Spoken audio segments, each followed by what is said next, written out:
Hai guys, Assalamualaikum warahmatullahi wabarakatuh. Selamat datang kembali di Andrik Channel. Kali ini akan kembali dikupas unboxing text rule guys. Namun berbeda dari tayangan seperti biasanya, kita akan mengupas unboxing satu undang-undang guys, namun belum ada nomornya.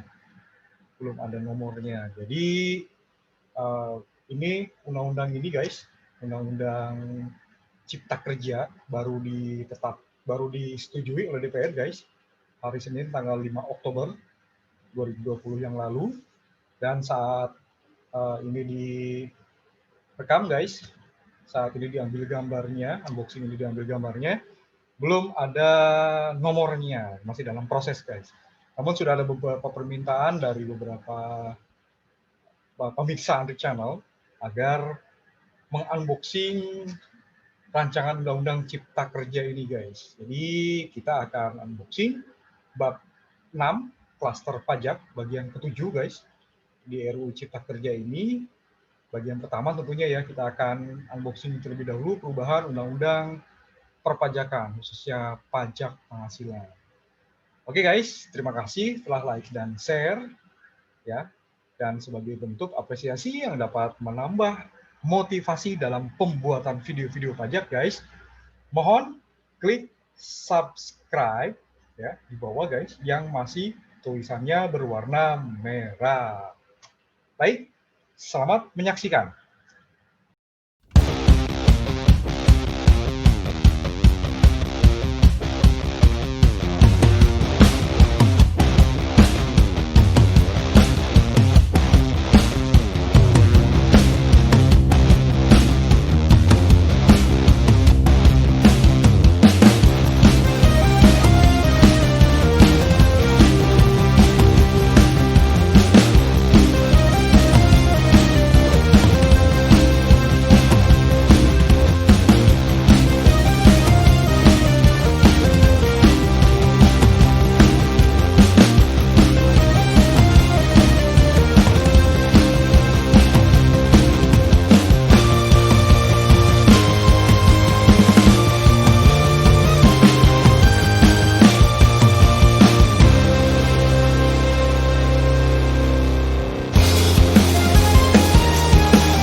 Oke guys, seperti biasa kita akan langsung ke peraturannya guys. Kita akan lihat terlebih dahulu di sini bagian konsideran ya guys ya.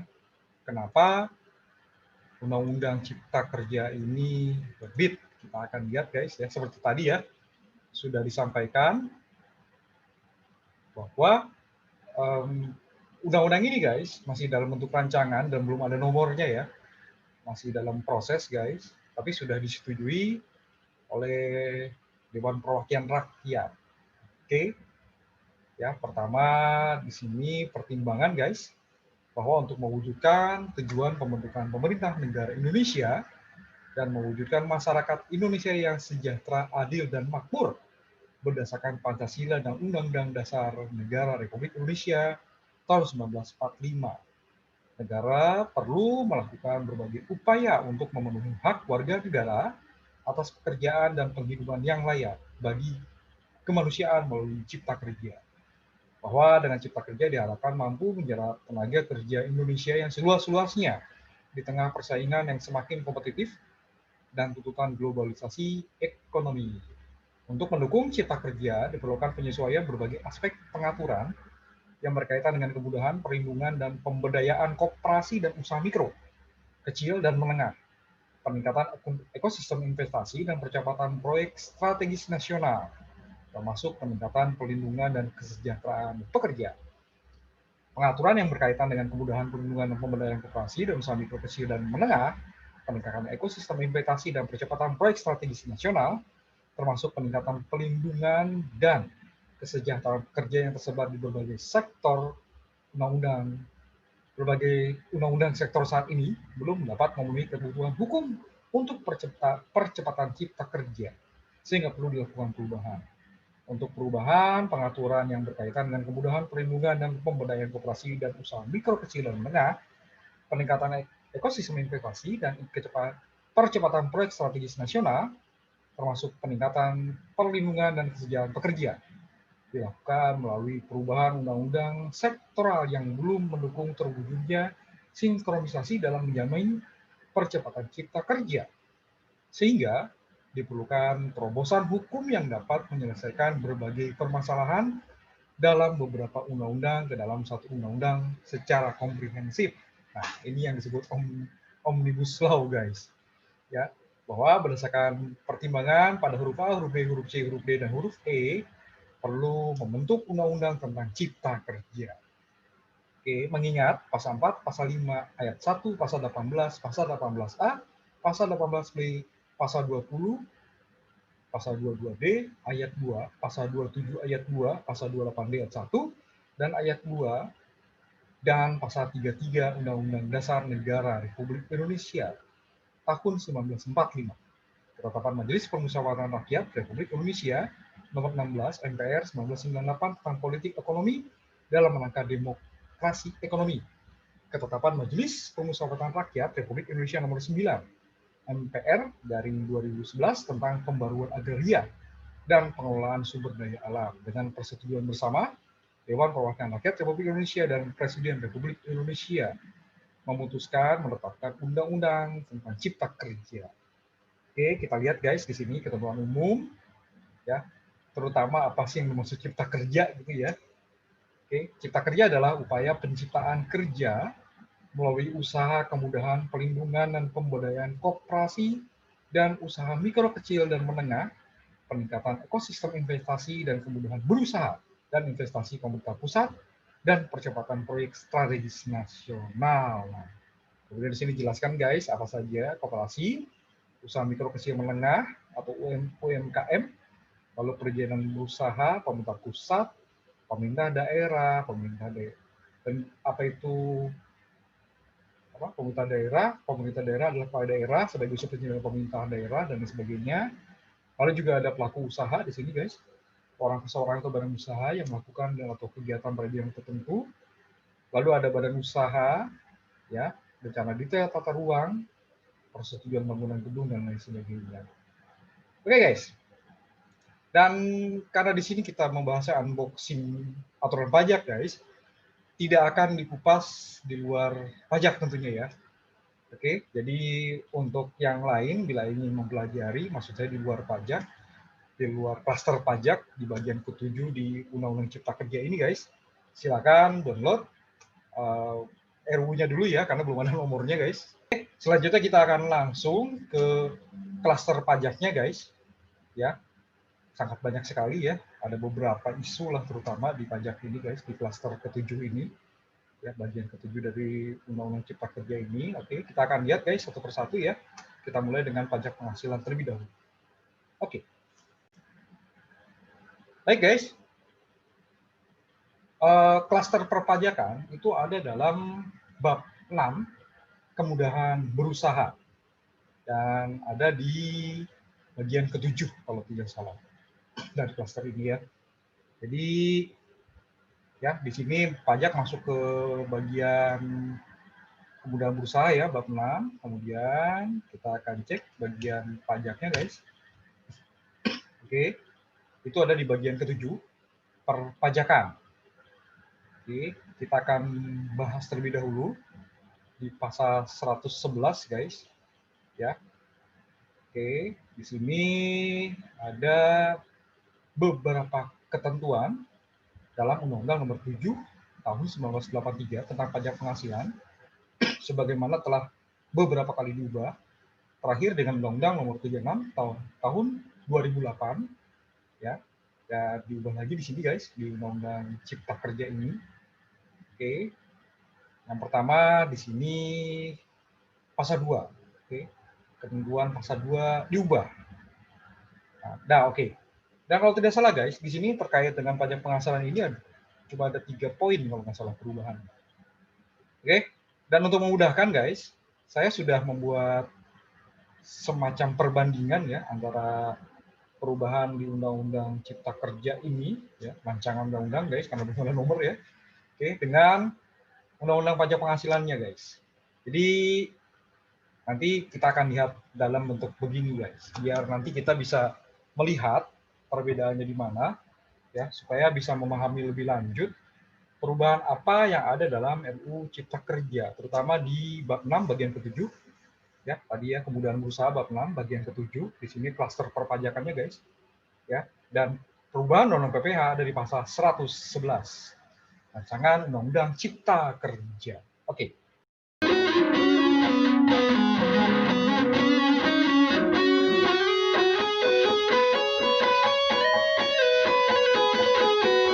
Ya, bagian pertama di sini subjek pajak.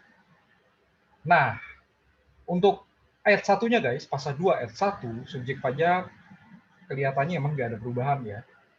Di sini menjadi subjek pajak masih sama guys, kiri dan kanan antara rancangan Undang-Undang Cipta Kerja dengan Undang-Undang PPH-nya guys.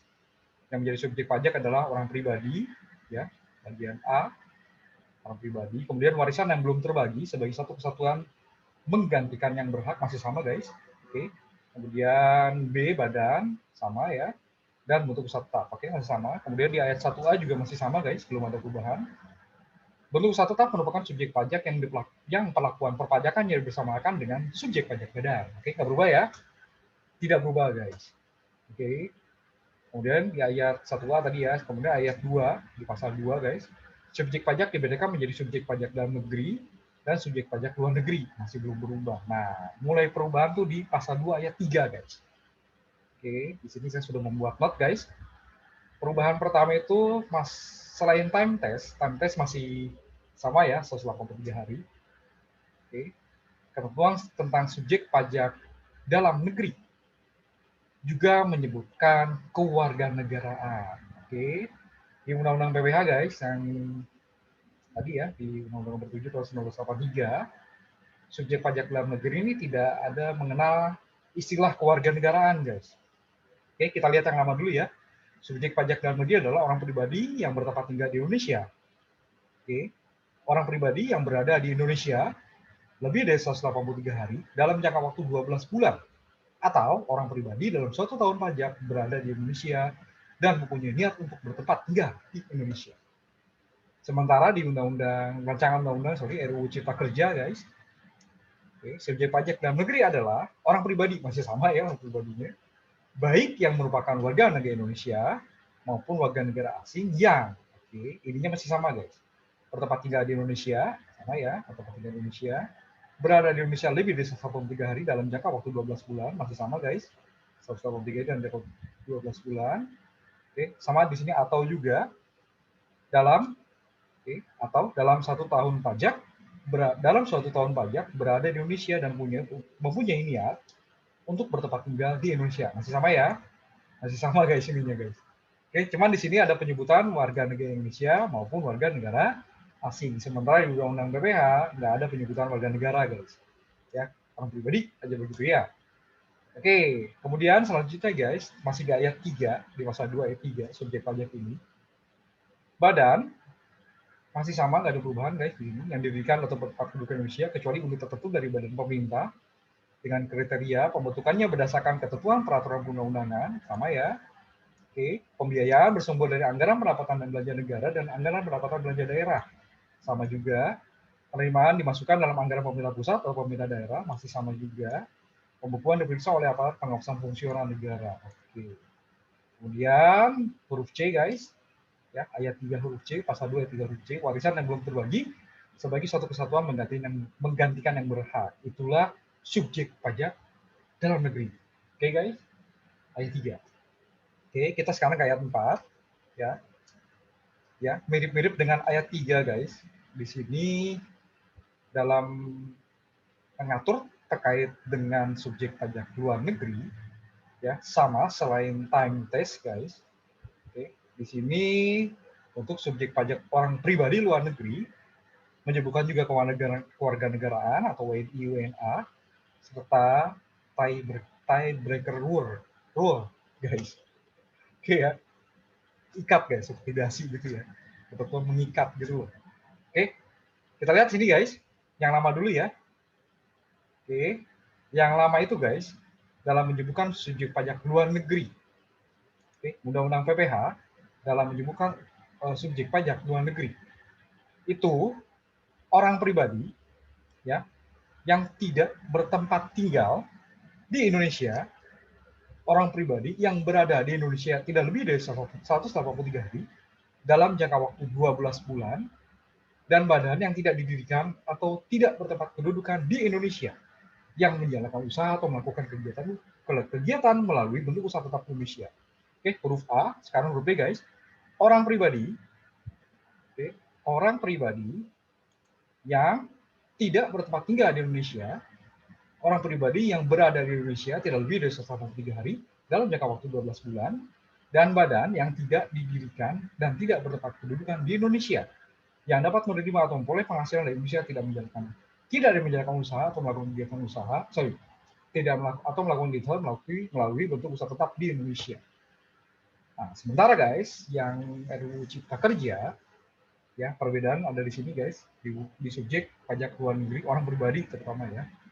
Orang pribadi yang tidak bertempat tinggal di Indonesia, warga negara asing, oke, WNA di sini yang berada di Indonesia tidak lebih dari 183 hari. Subjek pajak luar negeri adalah A, orang pribadi tidak bertempat di Indonesia, warga negara asing. B, yang berada di Indonesia tidak lebih dari 183 hari dalam jangka waktu 12 bulan. C, ya, oke, ini yang tadi guys, tadi breaker dulu ya. Warga negara Indonesia yang berada di luar Indonesia lebih dari 183 hari dalam jangka waktu 12 bulan, serta memenuhi persyaratan tempat tinggal, pusat kegiatan usaha, tempat menjalankan kebiasaan, status subjek pajak, dan atau persyaratan tertentu lainnya yang ketentuannya lebih lanjut, persyaratan tersebut diatur dengan peraturan Menteri Keuangan. Oke. Dan sisanya sama guys, masih mirip dengan yang Undang-Undang PPH ya. Badan yang tidak didirikan dan tidak bertempat kedudukan di Indonesia yang menjalankan usaha atau melakukan kegiatan melalui bentuk usaha tetap di Indonesia, atau yang dapat menerima atau memperoleh penghasilan dari Indonesia tidak dari menjalankan usaha atau melakukan kegiatan melalui bentuk usaha tetap di Indonesia. Oke, ini yang menarik kayak ini guys.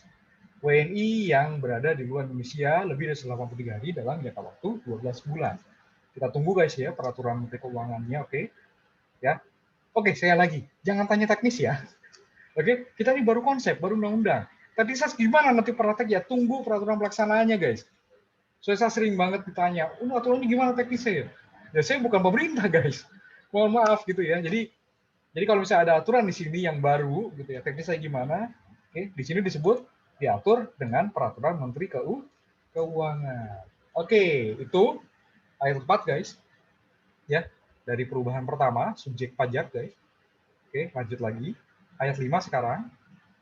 Nah, ini secara penyebutan BUT guys, nggak ada perubahan. Oke, semua masih mirip nih. A, B, C, D semua masih mirip ya. Perubahan ada di atas guys. Ya, penyederhanaan penyebutan subjek pajak orang pribadi dan badan sebagai BUT sesuai ayat sebelumnya karena perubahan tadi ya. WNI, WNA dan sebagainya. Oke. Yang lama guys, lihat tulisan yang hurufnya biru ya, sudah ditandai. BUT, bentuk usaha tetap, adalah bentuk usaha yang dibuka oleh orang pribadi yang tidak bertempat tinggal di Indonesia. Orang pribadi yang berada di Indonesia tidak lebih dari 1,3 hari dalam jangka waktu 12 bulan, dan badan yang tidak didirikan dan tidak bertempat kedudukan Indonesia untuk menjalankan usaha atau melakukan kegiatan di Indonesia yang dapat berupa, oke, ini semua ya guys, ya ini semua ya, tempat kedudukan manajemen, cabang perusahaan, kantor perwakilan dan lain sebagainya. Sementara ya dari kepala aturannya guys, mungkin bisa dibilang gitu ya, bentuk usaha tetap adalah bentuk usaha yang dipergunakan oleh orang pribadi. Oke, langsung dia mereverse ke peraturan sebelumnya guys. Ya, pada ayat 4 huruf A, huruf B, huruf C, dan badan sebagaimana dimaksud pada ayat 4 huruf B untuk menjalankan usaha atau melakukan kegiatan di Indonesia dapat berupa. Nah, itu aja guys. Penyebutan aja ya, jadi tidak mengulang lagi 183 hari dan sebagainya. Seperti yang disebut dalam Undang-Undang PPH. Oke, itu ayat 5 guys, pasal 2 ayat 5. Baik, ya, masih sama tuh ya. Sampai huruf P juga guys. Oke. Kemudian ayat 6 tidak berubah guys, tempat tinggal orang pribadi atau tempat kedudukan badan ditetapkan oleh Direktur Jenderal Pajak menurut keadaan yang sebenarnya. Subjek pajak. Oke, Oke, itu bagian pertama.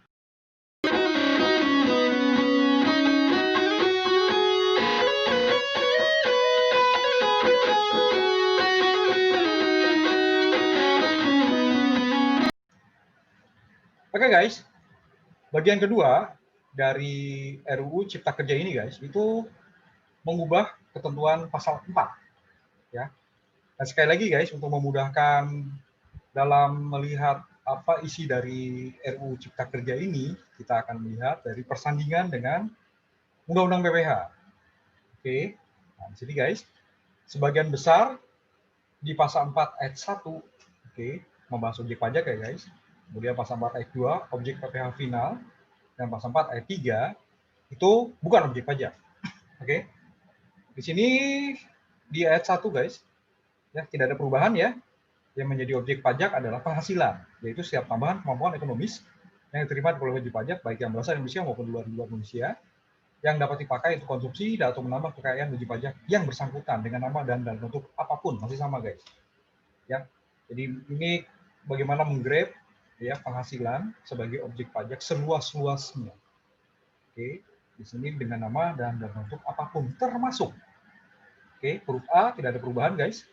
Penggantian atau imbalan berkenaan dengan pekerjaan jasa yang diterima atau diperoleh termasuk gaji, upah, honorar, tunjangan, honorarium, komisi, bonus, gratifikasi, oke, uang pensiun atau imbalan dalam bentuk lainnya, kecuali ditentukan lain dalam undang-undang ini, ya masih sama. Kemudian juga di sini hadiah dari undian atau pekerjaan atau kegiatan dan penghargaan. Kemudian laba usaha guys, huruf C. Oke, masih sama, huruf C juga masih sama. Oke, kita lihat huruf D guys. Keuntungan karena penjualan atau karena pengalihan harta. Oke, huruf D-nya masih sama, kita lihat huruf D angka 1. Keuntungan karena pengalihan harta kepada perseroan. Oke, persekutuan. Oke, badan lainnya sebagai pengganti saham atau penyertaan modal. Sama guys. Oke, kemudian bagi nomor 2-nya guys, keuntungan karena pengalihan harta, oke, sama, kepada pemegang saham, oke, sekutu atau anggota yang diperoleh perseroan, persekutuan atau badan lainnya, masih sama guys. Keuntungan karena likuidasi, penggabungan, peleburan, pemekaran, pemecahan, pengambil alihan usaha ya, atau reorganisasi dengan nama dan dalam bentuk apapun. Oke, masih sama ya.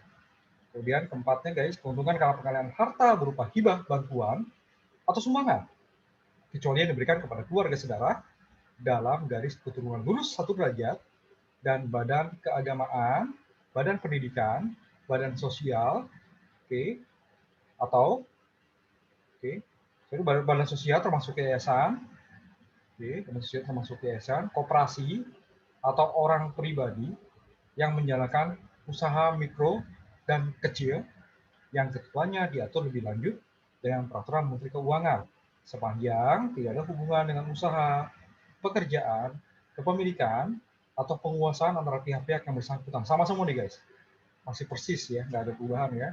Oke, bagian kelima, keuntungan karena penjualan, pengalihan sebagian atau seluruh hak penambangan, tanda turut serta dalam pembiayaan atau permodalan dalam perusahaan pertambangan. Kemudian penerimaan kembali pembayaran pajak yang telah dibebankan sebagai biaya dan pembayaran tambahan pengembalian pajak masih sama. Bunga termasuk premium diskonto dan imbalan karena jaminan pengembalian utang masih sama. Nah, ini guys, perbedaan mulai di sini ya, huruf G guys. Maaf di sini belum kecatat kayaknya. Dividen dengan nama dalam bentuk apapun termasuk dividen dari perusahaan asuransi kepada pembinaan polis. Yang hilang ini guys, pembagian hasil usaha koperasi, pembagian sisa hasil usaha koperasi atau SHU koperasi. Nggak ada ya di Cipta Kerja ya guys, SHU. Oke, note 1, perubahan di pasal 4 ayat 1 guys, di huruf G ini. Ya, SHU tidak disebut ya sebagai pembagian sebagai bagian dari dividen. Oke, huruf H guys, royalti atau imbalan atas penggunaan hak masih sama. Sewa dan penghasilan lain sebuah penggunaan harta masih sama juga.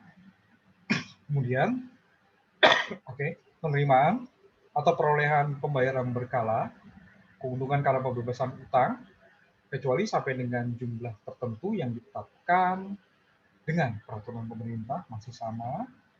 Keuntungan selisih kurs mata uang asing, selisih lebih karena penilaian kembali aktiva, premi asuransi. Huruf O, iuran yang diterima atau diperoleh perkumpulan dari anggotanya yang terdiri dari wajib pajak yang menjalankan usaha atau pekerjaan bebas. Masih sama juga guys. Kemudian huruf P, tambahan kekayaan neto yang berasal dari penghasilan yang belum dikenakan pajak. Masih sama.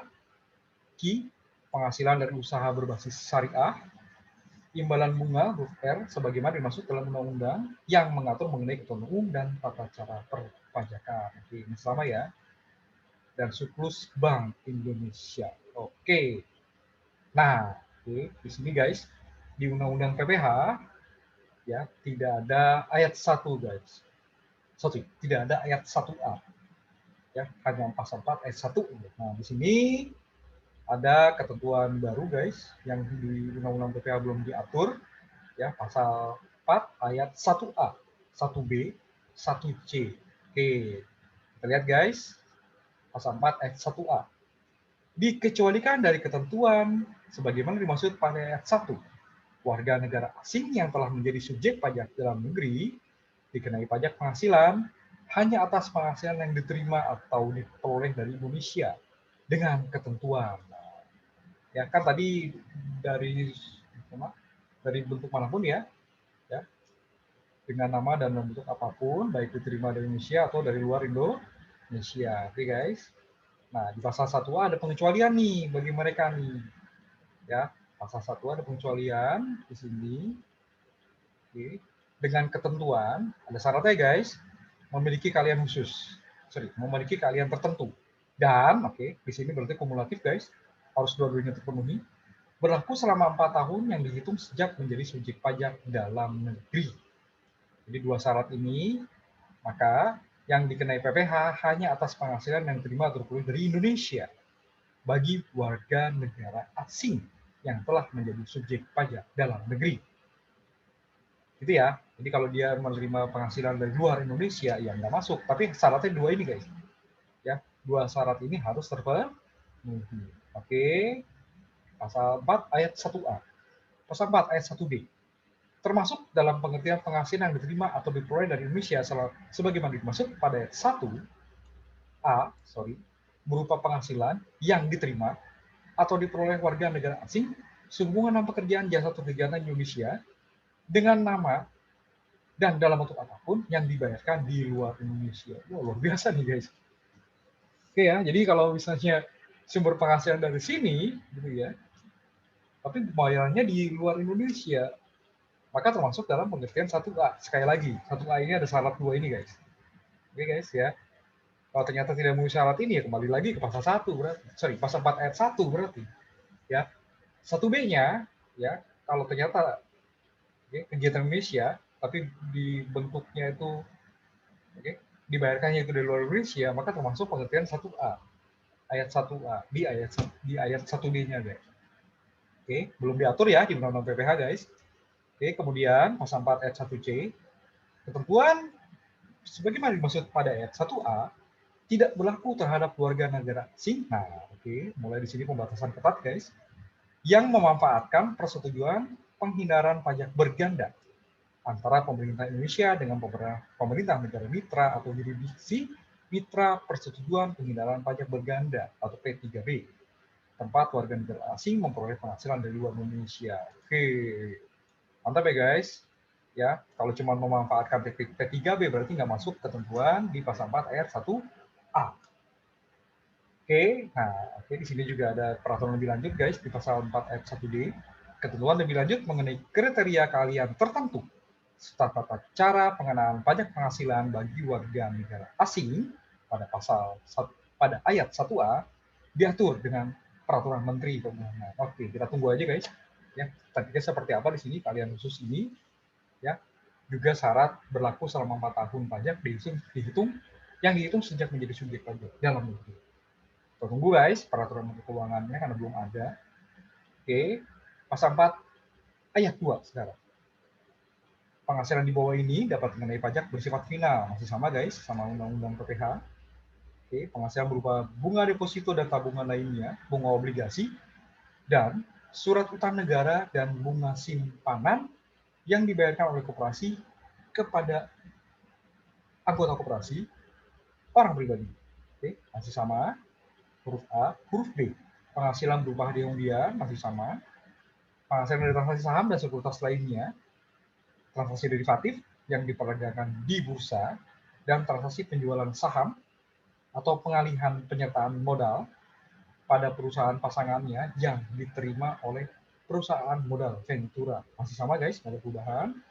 Penghasilan dari transaksi pengalihan harta berupa tanah atau bangunan, usaha jasa konstruksi, usaha real estate, dan persewaan tanah dan atau bangunan. Nah, di sini cuma dan bangunan doang ya. Di sini ditambah dan atau bangunan, guys. Jadi bisa aja sewa tanah dan bangunan, sewa tanah atau bangunan gitu ya. Kalau yang kemarin cuma dan aja nih. Nggak tahu nih, entah salah ketik apa gimana, guys. Oke, yang benar yang ini mestinya ya. Persewaan tanah dan atau bangunan. Oke, bisa juga sama ya, pengalihan harta berupa tanah dan atau bangunan. Oke. Kemudian penghasilan tertentu lainnya yang diatur dengan atau berdasarkan peraturan pemerintah. Oke, masih sama guys. Kemudian kita lihat di pasal 4 ayat 3, bukan objek pajak. Oke, kita lihat, kita cek guys satu persatu sini. Yang dikecualikan dari objek pajak adalah huruf A angka 1 ya, bantuan atau sumbangan termasuk zakat yang diterima oleh Badan Amil Zakat atau lembaga Amil Zakat yang dibentuk atau disahkan oleh pemerintah. Oke, disahkan oleh pemerintah dan yang diterima oleh penerima zakat yang berhak, atau sumbangan keagamaan yang sifatnya wajib bagi pemeluk agama yang diakui Indonesia, yang diterima oleh lembaga keagamaan yang dibentuk atau disahkan oleh pemerintah, dan yang diterima oleh penerima sumbangan yang berhak, yang ketentuannya diatur dengan atau berdasarkan peraturan pemerintah. Oke, saya bacanya agak lambat kan saya baca dua-duanya guys. Siapa tahu ada perbedaan kata gitu ya. Oke guys, nggak ada yang berubah guys. Ya, pasal 4 ayat 3 huruf A angka 1. Sekarang kita lihat angka 2. Harta hibahan. Ya, yang diterima oleh keluarga saudara dalam garis keturunan lurus 1 derajat. Badan keagamaan, badan pendidikan, badan sosial, termasuk yayasan, koperasi, atau orang pribadi yang menjalankan usaha mikro dan kecil yang ketentuannya diatur atau berdasarkan peraturan Menteri Keuangan. Oke, sepanjang tidak ada hubungan dengan usaha, pekerjaan, kepemilikan, atau penguasaan antara pihak-pihak yang bersangkutan. Nggak ada perubahan guys. Ya, pasal 4 ayat 3 huruf A sama. Oke, huruf B juga barisan sama guys. Huruf C, setoran harta, ya, harta termasuk setoran tunai yang diterima oleh badan sebagai dimaksud dalam pasal 2 ayat 1 huruf B sebagai pengganti saham atau sebagai pengganti penyertaan modal, masih sama. Oke. Kita lihat sekarang huruf D guys. Ya. Oke, ada perubahan guys. Ada dua warna di sini ya, yang warna biru dan warna merah. Oke. Yang warna hitam berarti masih sama ya, penggantian atau imbalan. Oke. Oh, di sini kata-katanya berkenaan guys. Di sini sehubungan guys. Oke. Berkenaan dengan pekerjaan atau jasa, oke, yang dinikmati. Nah, di sini pekerjaan atau jasa yang diterima di sini guys, yang dinikmati dalam bentuk natura dan kenikmatan. Kalau di sini yang diterima, ya, sehubungan tadi ya di sini berkenaan sehubungan dengan pekerjaan atau jasa yang diterima atau diperoleh dalam bentuk natura dan atau kenikmatan. Di sini yang dinikmati dalam bentuk natura kenikmatan. Oke, berubah ya, diterima, diperoleh, dinikmati guys. Dengan ketentuan yang RUU Cipta Kerja guys, bahwa yang memberikan penggantian adalah pemerintah atau wajib pajak menurut undang-undang ini, dan wajib pajak yang memberikan penggantian tersebut sesuai ketentuan dalam pasal 9 ayat 1E tidak boleh menggunakan penggantian sebagai biaya. Oke guys, ya. Kalau di sini guys, kecuali yang diberikan oleh bukan wajib pajak dengan pajak secara final, atau wajib pajak yang menggunakan norma perjalanan khusus dan sebagainya, ya, sebagai masuk dalam pasal 15 ini hilang guys, kecuali ini hilang, ya. Logikanya kan tadi untuk WNA, ya, sorry bukan WNA ini ya, jadi ini apapun gitu ya. Tapi di sini pengecualian sebagai objek pajak di sini hilang. Oke, saya nggak paham ya nanti gimana di sini karena syarat pengecualiannya hilang. Apakah oleh bukan wajib pajak, ya, pemberian natura oleh bukan wajib pajak mengenakan PPh secara final, oke, atau wajib pajak menggunakan norma pengenalan khusus atau dim profit sebagaimana dimaksud dalam pasal 15. Apakah masih tetap objek pajak? Ya, karena di sini hilang, guys. Oke, saya berharap ini sudah nanti akan sama dengan undang-undangnya, guys. Karena walaupun di sini dapat dari paripurna, guys, ya siapa tahu di saya downloadnya entah. Tapi saya dapat dari media sini, guys, data ini, guys. Ya, data ini dapat dari media. Semoga tidak ada perbedaan signifikan ya. Tapi kalaupun ada berbeda, ada undang-undang yang nanti kita akan unboxing lagi paling, guys, gitu. Ya, oke. Jadi di sini persyaratan pengecualian bukan objek pajak yang ini hilang di sini, guys. Ya, dinikmati dalam bentuk natura dan kenikmatan. Oke. Nah, kemudian guys, huruf E, ini juga ada perubahan. Oke. Yang lama, pembayaran dari perusahaan asuransi kepada orang pribadi, ini bukan objek pajak ya, sehubungan dengan asuransi kesehatan, kecelakaan, jiwa, wiguna, dan beasiswa. Oke. Yang di Cipta Kerja guys, RUU Cipta Kerja, pembayaran dari perusahaan asuransi, masih sama ya, karena kecelakaan, sakit, atau karena meninggalnya orang yang tertanggung, dan pembayaran asuransi beasiswa. Ya, jadi di sini tidak lagi menyebutkan KKJDB walaupun substansi mirip-mirip guys. Ya, di sini lebih ke pertanggungannya kalau saya lihat di sini ya, bukan jenis asuransinya guys. Oke, karena kecelakaan, sakit, atau karena meninggalnya orang yang tertanggung dan pembayaran asuransi beasiswa. Oke, ya, tidak lagi menyebut KKJDB untuk bukan objek pajak pembayaran dari perusahaan asuransi. Lanjut guys. Untuk dividen ini berubah secara signifikan guys. Kita lihat yang di Undang-Undang PPh dulu guys. Ya. Bukan objek pajak, dividen atau bagian laba yang diterima atau diperoleh perseroan terbatas sebagai wajib pajak dalam negeri, koperasi, badan usaha milik negara atau badan usaha milik daerah dari penyertaan modal pada badan usaha yang didirikan dan bertempat kedudukan Indonesia dengan syarat dividen berasal dari cadangan laba yang ditahan. Dan bagi perseroan terbatas, badan usaha milik negara dan badan usaha milik daerah yang menerima dividen, pemilikan saham pada badan yang memberikan dividen paling rendah 25% dari jumlah bulan yang disetor. Berubah guys. Oke, ya kita cek guys dividen ini ada beberapa poin di sini. Ya, pasal 4 ayat 3 huruf F, dividen bukan objek pajak. Oke, kita lihat yang nomor 1 dulu guys.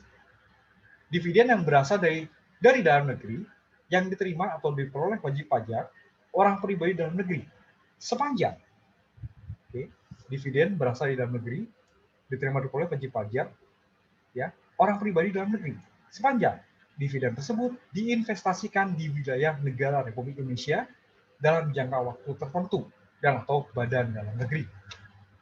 Luar biasa nih guys, dikecualikan orang pribadi ya. Yang sekarang berlaku kan orang pribadi ini dikenakan PPh final ya atas dividen guys 10%. Ya. Tapi ada syaratnya ya, sepanjang dividen tersebut diinvestasikan di wilayah negara Republik Indonesia dan jangka waktu tertentu. Oke, untuk orang pribadi penerimanya. Untuk badan dalam negeri, oke, orang pribadi, oke. Ya, jadi badan dalam negeri nggak ada syarat itu ya. Oke, diterima wajib pajak badan dalam negeri, selesai. Oke, nomor 1. Sekarang nomor 2. Dividen yang berasal dari luar negeri dan penghasilan setelah pajak dari suatu bentuk usaha tetap di luar negeri yang diterima atau diperoleh wajib pajak badan dalam negeri atau wajib pajak orang pribadi dalam negeri sepanjang diinvestasikan atau digunakan untuk mendukung kebutuhan bisnis lainnya di wilayah negara kesatuan Republik Indonesia dalam jangka waktu tertentu dan memenuhi persyaratan sebagai berikut. Oke, di sini syaratnya lumayan ketat ya guys. Ya, dividen di luar negeri itu bukan wajib pajak. Ya, oke, yang diterima diperoleh wajib pajak badan, ya, dividen berasal dari luar negeri, Pak, dan penghasilan setelah pajak dari suatu bentuk usaha tetap di luar negeri, berarti gross profit tax guys, yang diterima atau diperoleh wajib pajak dalam negeri atau wajib pajak orang pribadi dalam negeri sepanjang syarat pertama diinvestasikan atau digunakan untuk mendukung kebutuhan bisnis lainnya di wilayah NKRI dalam jangka waktu tertentu. Oke, syarat pertama. Syarat kedua memenuhi persyaratan sebagai berikut. Oke, A. Dividen dan penghasilan setelah pajak diinvestasikan tersebut paling sedikit sebesar 30% dari laba setelah pajak. Atau dividen yang berasal dari badan usaha di luar negeri yang sahamnya tidak diperdayakan di bursa efek diinvestasikan di Indonesia sebelum Ditjen Pajak menerbitkan surat ketetapan pajak atas dividen tersebut sehubungan dengan penerapan pasal 18 ayat 2 undang-undang ini. Oke. Silakan cek ya pasal 18 ayat 2 ya, undang-undang PPH guys. Ya, sebelum Ditjen Pajak menerbitkan SKP atas dividen tersebut. Oke guys, jadi memang harus buru-buru guys. Lapor langsung gitu ya. Ya. Dan di sini atau ya, di sini berarti syaratnya pilihan guys. Oke, dividen tersebut paling sedikit 30% dari laba setelah pajak. Dividen berasal dari badan usaha di luar negeri yang sahamnya tidak diperdagangkan di bursa efek diinvestasikan di Indonesia sebelum Ditjen Pajak menerbitkan SKP atas dividen tersebut. Sehubungan dengan penerapan pasal 18 ayat 2 undang-undang ini, undang-undang PPH. Oke, yang kedua. Yang ketiga, kayak tadi butir kedua ini belum diatur ya guys di undang-undang PPH ya. Sekarang kita ke butir ketiga. Dividen bukan objek pajak. Oke, yang berasal dari luar negeri sebagai maksud pada angka 2, oke, balik lagi ke angka 2 guys, merupakan dividen yang dibagikan berasal dari badan usaha di luar negeri yang sahamnya diperdagangkan di bursa efek atau dividen yang dibagikan berasal dari badan usaha di luar negeri yang sahamnya tidak diperdagangkan di bursa efek sesuai dengan proporsi kepemilikan saham. Oke, jadi ini mereverse kembali guys ke butir kedua dividen ini. Ya, belum diatur juga sama di undang-undang PPH guys. Jadi ketentuan baru ini ya. Oke. Butir keempat.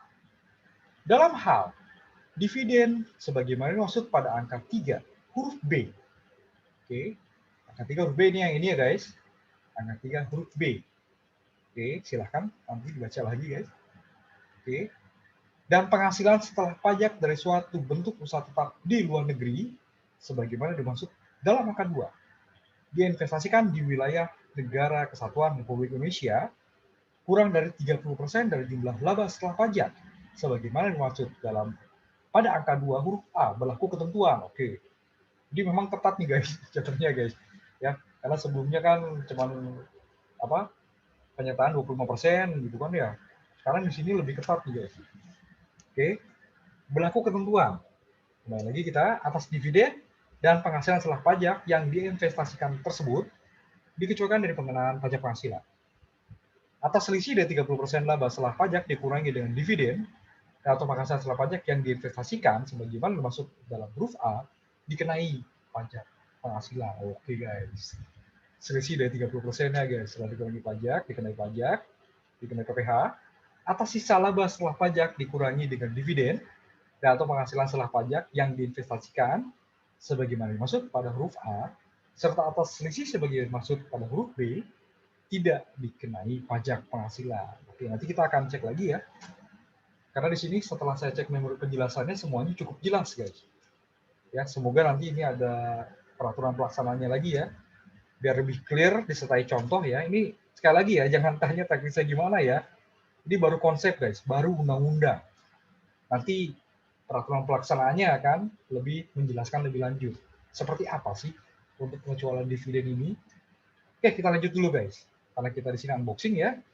4, 5. Dalam hal dividen sebagaimana dimaksud pada angka 3 huruf B dan penghasilan setelah pajak dari suatu bentuk usaha tetap di luar negeri sebagai dimaksud dalam angka 2 diinvestasikan di wilayah negara kesatuan Republik Indonesia sebesar lebih dari 30% dari jumlah laba setelah pajak sebagai dimaksud pada angka 2 huruf A berlaku ketentuan atas dividen dan penghasilan setelah pajak yang diinvestasikan tersebut dikecualikan dari pengenaan PPH.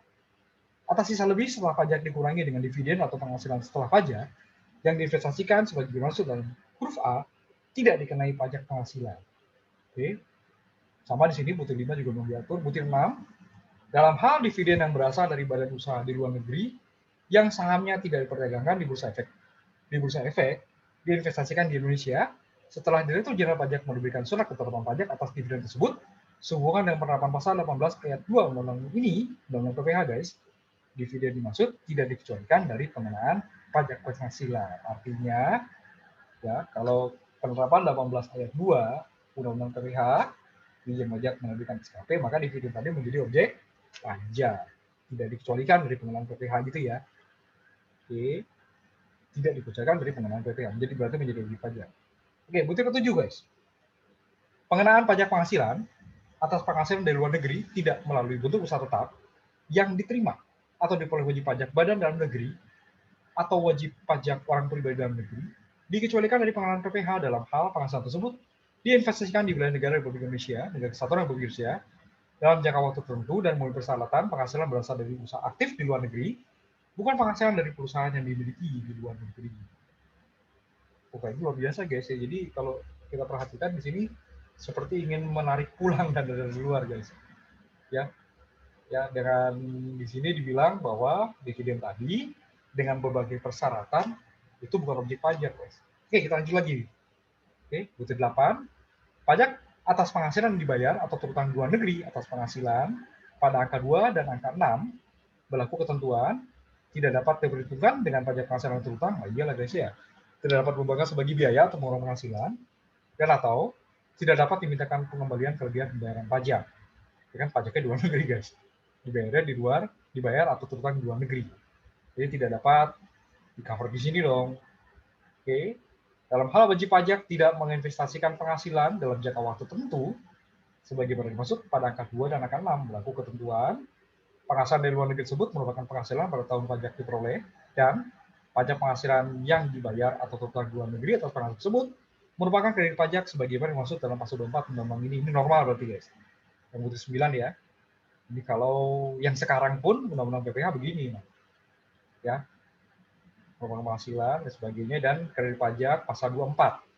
Oke. Di situ nanti akan dihitung lebih lanjut guys. Silakan dilihat ya pasal 24 undang-undang PPh guys. Oke, bukti 10. Ketentuan lebih lanjut mengenai kriteria, tata cara, dan jangka waktu untuk investasi sebagaimana dimaksud pada angka 2, angka 3, dan angka 6, tata cara pengecualian pengenaan pajak penghasilan sebagaimana dimaksud pada angka 2, angka 3, dan angka 6, perubahan batasan dividen yang diinvestasikan sebagaimana dimaksud pada angka 4 dan 5 diatur dengan peraturan Menteri Keuangan. Oke, kita tunggu aja guys.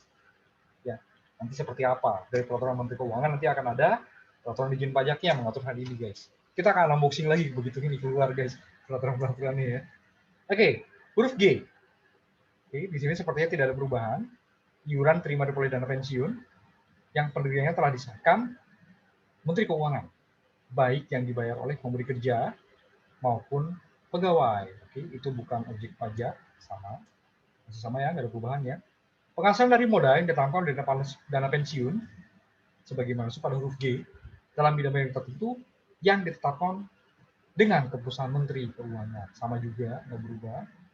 Pembagian laba atau sisa hasil usaha yang terima diperoleh dari koperasi, pasokan komaniter, oke, pasokan komaniter yang modalnya tidak terbagi atas saham-saham, persekutuan, perkumpulan, firma, kongsi, termasuk pemegang unit penyertaan kontrak investasi kolektif, nggak berubah. Huruf J dihapus, sama. Huruf K, penghasilan terima diperoleh perusahaan modal ventura, ya, berupa bagian laba dari badan pasangan usaha yang didirikan dan menjalankan usaha atau kegiatan di Indonesia dengan syarat badan pasangan tersebut merupakan perusahaan mikro kecil menengah atau yang menjalankan kegiatan dalam sektor-sektor usaha yang diatur dengan atau berdasarkan peraturan Menteri Keuangan dan sahamnya tidak diperdagangkan di Bursa Efek Indonesia. Nggak berubah. Beasiswa yang memenuhi persyaratan tertentu yang ketentuannya diatur lebih lanjut dengan atau berdasarkan peraturan Menteri Keuangan. Sama guys, nggak berubah. Oke, kita cek di sini. Ini juga kayaknya masih sama nih guys, huruf M. Sisa lebih yang diterima atau diperoleh badan atau lembaga yang badan atau lembaga nirlaba yang bergerak dalam bidang pendidikan dan atau bidang penelitian, dan pengembangan yang telah terdaftar pada instansi yang membidanginya, yang ditanamkan kembali dalam bentuk sarana dan prasarana kegiatan pendidikan, dan atau penelitian dan pengembangan dalam jangka waktu 4 tahun sejak diperolehnya sisa lebih tersebut yang ketentuannya diatur lebih lanjut atau berdasarkan peraturan Menteri Keuangan. Masih sama guys, nggak ada perubahan. Oke, kita cek huruf N sekarang guys. Bantuan atau santunan yang dibayarkan oleh Badan Penyelenggara Jaminan Sosial kepada wajib pajak tertentu yang ketentuannya diatur lebih lanjut ya dengan atau berdasarkan peraturan Menteri Keuangan. Oke, masih sama. Nah, yang undang-undang PPh cuma sampai huruf N, guys, kalau nggak salah. Ya, cuma sampai huruf N. Di Undang-Undang Cipta Kerja, guys, di rancangan undang-undangnya ya, sekali lagi belum ada nomor ini. Ya, ada lagi huruf P dan huruf O dan huruf P. Huruf Q juga. Huruf Q. Oke. Huruf O. Oke, tambahan pengecualian bukan objek pajak, dana setoran biaya penyelenggaraan ibadah haji, BPIH, atau BPIH, ya, dan atau BPIH khusus, dan penghasilan dari pengembangan keuangan haji dalam bidang atau instrumen keuangan tertentu, ya, diterima Badan Pengelola Keuangan Haji (BPKH) yang ketentuannya diatur atau berdasarkan peraturan Menteri Keuangan. Oke, haji gitu loh guys, masa jadi penghasilan ya? Bagus ini diatur guys. Oke, dana setoran biaya penyelenggara ibadah haji BPIH atau BPIH khusus yang diterima oleh BPKH, bukan objek pajak. Oke, huruf P ini mirip-mirip sama huruf M kayaknya guys, ya. Cuman di sini lembaga sosial atau keagamaan, oke. Huruf P bukan objek pajak, sisa lebih yang diterima atau diperoleh badan atau lembaga sosial dan keagamaan yang terdaftar pada instansi yang membinaginya, yang ditanamkan kembali dalam bentuk sarana dan prasarana sosial dan keagamaan dalam jangka waktu paling lama 4 tahun sejak diperolehnya sisa lebih tersebut, atau ditempatkan sebagai dana abadi yang ketentuannya diatur lebih lanjut dengan atau berdasarkan peraturan Menteri Keuangan. Oh, ini bagus guys. Bukan objek pajak sisa lebih diterima atau peroleh ini. Kan yang namanya lembaga sosial itu ya, contoh masjid deh, sumbangan dipakai operasional gitu ya. Nah, kalau ternyata di sisa lebih gimana gitu kan ya, selama ini kan dianggap itu tetap secara undang-undang PPh merupakan penghasilan. Di sini ditegaskan bahwa sisa lebih ya yang diterima oleh badan atau lembaga sosial dan keagamaan ya dalam jangka waktu 4 tahun ditambahkan kembali dalam bentuk sarana dan prasarana sosial dan keagamaan. Oke, atau ditambahkan dalam sebagai dana abadi. Oke, ini sudah ada ketentuannya guys, peraturan menterinya beberapa yang mengatur ya. Ya, tapi di sini sih penegasannya ada di sini guys. Sisa lebih diterima oleh badan atau lembaga sosial dan keagamaan. Oke, terus Q guys, Q keuntungan karena penggandaan harta orang pribadi, harta anggota firma, perseroan komanditer, atau kongsi tersebut kepada perseroan terbatas di dalam negeri sebagai pengganti sahamnya. Oke, dengan syarat pihak yang mengalihkan atau pihak-pihak yang mengalihkan secara bersama-sama memiliki paling sedikit 90% dari jumlah modal yang disetor. Pengalihan tersebut diberitahukan kepada Ditjen Pajak, Direktur Jenderal Pajak.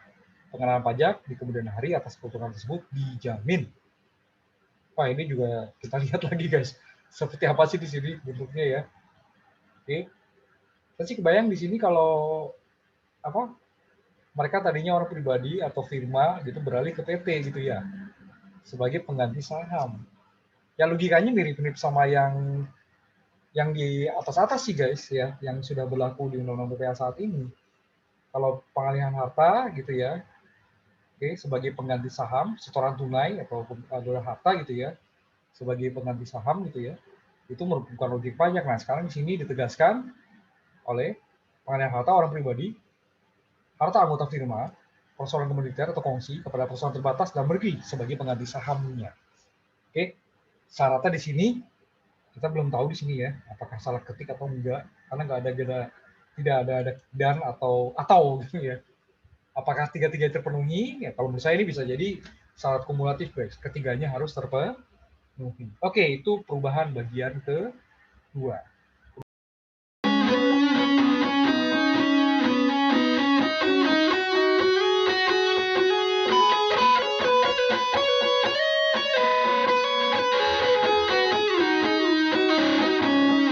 Perubahan bagian ketiga, guys, di PPh pasal 26. Pasal 26 ya. Pemotongan PPh atas penghasilan dari wajib pajak luar negeri. Oke, kita lihat dari bagian atasnya dulu, guys. Sepertinya di sini juga nggak ada yang berubah ya untuk yang pasal 4 ayat 1-nya guys. Oke, atas penghasilan tersebut di bawah ini dengan nama dan bentuk apapun yang dibayarkan, disediakan untuk dibayarkan atau jatuh tempo pembayarannya oleh badan pemerintah, oke, subjek pajak dalam negeri, oke, penyelenggara kegiatan, oke, bentuk usaha tetap dan atau perwakilan perusahaan luar negeri lainnya kepada wajib pajak luar negeri selain bentuk usaha tetap di Indonesia, dipotong pajak sebesar 20% dari jumlah bruto oleh pihak yang wajib membayarkan. Oke, nggak ada yang berubah guys. Oke, kita lihat huruf A, dividen nggak ada yang berubah. Bunga termasuk premium, diskonto atau imbalan sehubungan dengan jumlah pengembalian harta utang. Oke, royalti sewa dan penghasilnya sehubungan dengan penggunaan harta nggak berubah. Imbalan sehubungan dengan jasa pekerjaan dan kegiatan nggak berubah. Hadiah dan penghargaan, pensiun dan pembayaran berkah lainnya. Oke, premi swap dan transaksi lindung nilai lainnya. Oke, keuntungan karena pembebasan utang.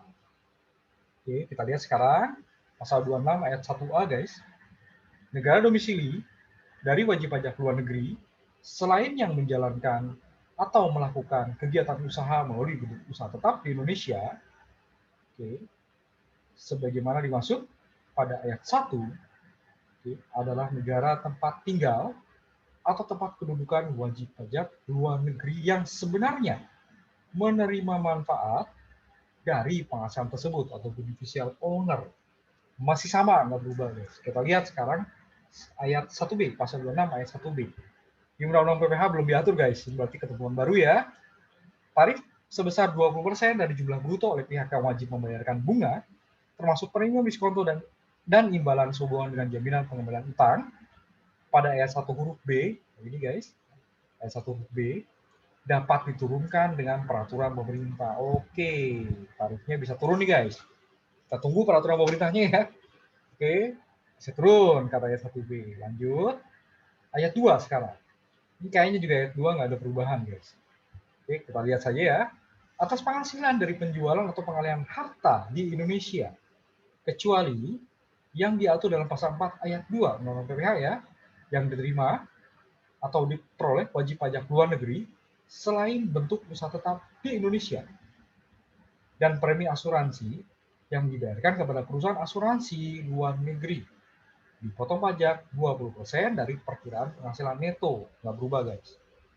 Oke, ayat 2A, atas penghasilan dari penjualan atau pengalihan saham sebagaimana dimaksud dalam pasal 18 ayat 3C Undang-Undang PPH, dipotong pajak sebesar 20% dari perkiraan pengalihan neto. Masih sama guys, ayat 3, pasal 26 ayat 3, pelaksanaan ketentuan sebagai dimaksud pada ayat 2 dan ayat 2A diatur dengan atau berdasarkan peraturan Menteri Keuangan. Masih sama, penghasilan kena pajak sesudah dikurangi pajak dari suatu bentuk usaha tetap Indonesia dikenai pajak sebesar 20%, kecuali penghasilan tersebut ditanamkan kembali di Indonesia, yang ketentuannya diatur lebih lanjut dengan atau berdasarkan peraturan Menteri Keuangan. Oke, pemotongan pajak sebagaimana dimaksud dalam pasal 1 ayat 2. Sebagaimana dimaksud pada ayat 1, ayat 2, ayat 2A ya, dan ayat 4 bersifat final, kecuali pemotongan atas penghasilan sebagai masuk dalam pasal 5 ayat 1 huruf B dan huruf C. Pemotongan atas penghasilan diperoleh orang pribadi atau badan luar negeri yang berubah status menjadi wajib pajak dalam negeri atau bentuk usaha tetap. Oke guys. Oke guys, kita sudahi dulu. Ya, sepertinya ini panjang juga ya guys ya. Nanti kita akan kupas lagi perubahan di pasal berikutnya ya. Di tadi 111 perubahan undang-undang pajak penghasilan, 112 perubahan undang-undang pajak pertambahan nilai, 113 perubahan undang-undang untuk umum dan tata cara perpajakan. Sekali lagi guys, ya, ini kita masih konsep dan belum ada nomor gitu ya. Jadi masih dalam bentuk rancangan undang-undang. Kita sudah unboxing guys. Ya, saya berharap ya setelahnya ada nomornya menjadi undang-undang gitu ya. Tapi walaupun rancangan undang-undang guys yang kita bahas di sini sudah diketok palu, disetujui oleh Dewan Perwakilan Rakyat tanggal 5 Oktober kemarin. Oke guys, kita nantikan unboxing bab 6 klaster perpajakan ya bagian ke-7 ini di Undang-Undang Cipta Kerja di video channel berikutnya. Oke, terima kasih guys telah menyaksikan, dan sebagai bentuk apresiasi yang dapat menambah motivasi dalam pembuatan video-video pajak guys, mohon subscribe tulisan berwarna merah di bawah ini guys di YouTube. Oke. Baik. Assalamualaikum warahmatullahi wabarakatuh.